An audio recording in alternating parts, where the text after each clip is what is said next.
What's going on, everyone? My name is Dr. Vincent Esposito, and today we're going to be talking about periodontal disease or gum disease. Now, I don't know if you're aware of this, but the mouth is actually the gateway to the gut, and our oral health could be a trigger or a link to systemic health. So it's really important to notice how important your oral health is, and that if you happen to have poor oral health, it might be a symptom of something lingering systemically. But before we get to that, if you haven't already, please subscribe to the channel. Coming out with videos every week, everything nutrition, health, wellness, longevity, plant-based recipes, gut health in general. If you're interested in any of those topics, feel free to subscribe below, and let's get right into the video. So it's estimated about 65 million Americans have some form of gum disease if they're over the age of 30. That's nearly half of Americans in that age bracket. Gum disease is defined as some sort of inflammation in the gum tissue or the bone that surrounds the teeth. It's broken up into two major categories, gingivitis and periodontitis. Gingivitis refers to inflammation in the gums, while periodontitis refers to inflammation in the bone and teeth tissue themselves. And like I mentioned earlier, oral health is a good indicator of systemic health overall. So it's really important to maintain good oral health, as it is kind of a marker for health overall, and really important to keep in mind going forward. For example, poor oral health is associated with a higher risk for cardiovascular disease of all different types, including heart attacks, stroke, high blood pressure, as well as increased likelihood for metabolic syndrome and diabetes. Now, some symptoms of gum disease could be pretty obvious, but others might not be so if you don't exactly know what you're looking for. For example, some common symptoms include red and swollen gums, bleeding gums, loose teeth, mouth sores, a receding gum line, and general pain and tenderness in either all or certain areas of the mouth. Now, according to the American Academy of Periodontology on their own website, they state that gum disease is linked to a variety of diseases as well. In addition to the metabolic syndrome and heart conditions we mentioned earlier, they mention that gum disease increases the likelihood of pneumonia due to bacteria spreading to the lungs, certain bacteria strains spreading to the lungs, as well as certain forms of cancer, including blood cancer, kidney cancer, and pancreatic cancer. So with that all said, it's really important to develop and maintain some strategies that will help optimize gum and oral health overall, since especially it is the gateway to the gut, and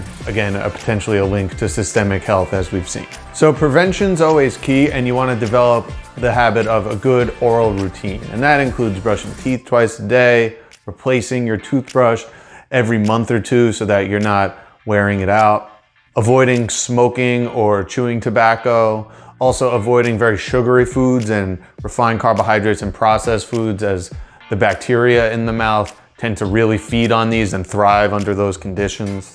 And using a mouthwash that ideally is free of alcohol and other harmful substances in the mouth. Also, ideally, you want to be getting checked by a holistic dentist who can check the oral microbiome and really work with you on making some improvements that might be more necessary depending on your situation. Now, if you have gum disease, or you already know that something's going on, there are some home remedies you might be able to take advantage of at home that contain simple ingredients that you probably already have somewhere in your house.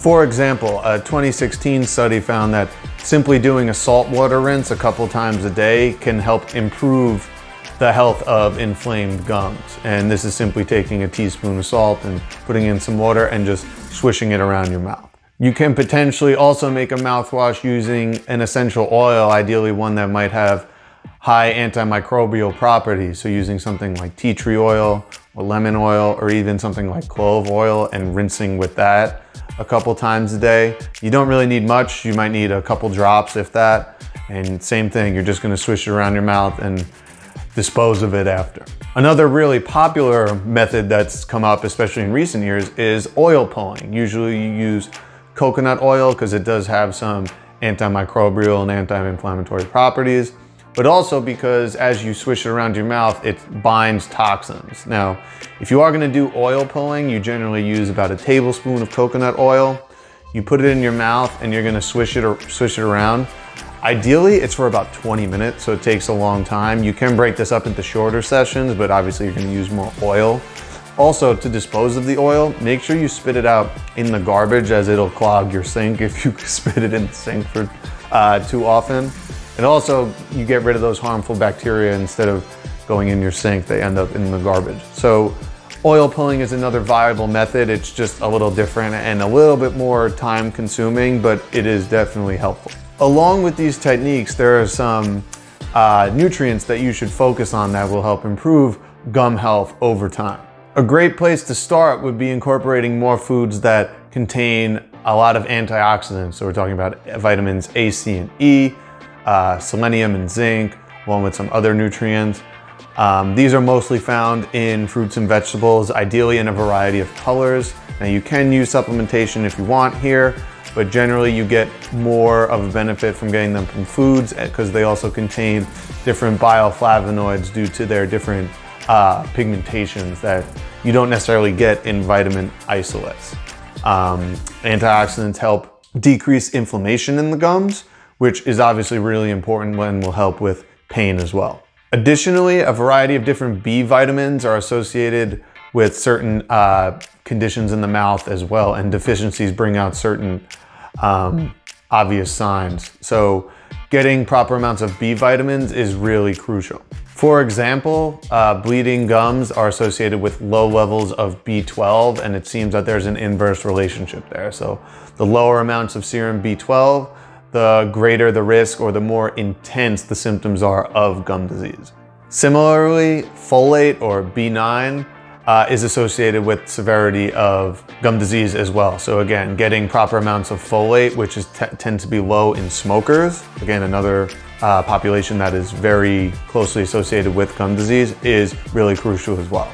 Additionally, B2 or riboflavin deficiencies are associated with glossitis and cheilosis, which is cracking of the lips, and are telltale signs of riboflavin deficiency. Now, vitamin D is important for healthy bones and especially healthy teeth as well. So it's really important to get proper amounts of vitamin D. Now, vitamin D has a bunch of different functions in the body, one of which is actually playing a role in the synthesis of a mucous membrane that forms a physical barrier to protect the teeth from potential pathogens. Vitamin D is also crucial for maintaining bone density in the jaw and the surrounding bone around teeth, along with vitamin K2.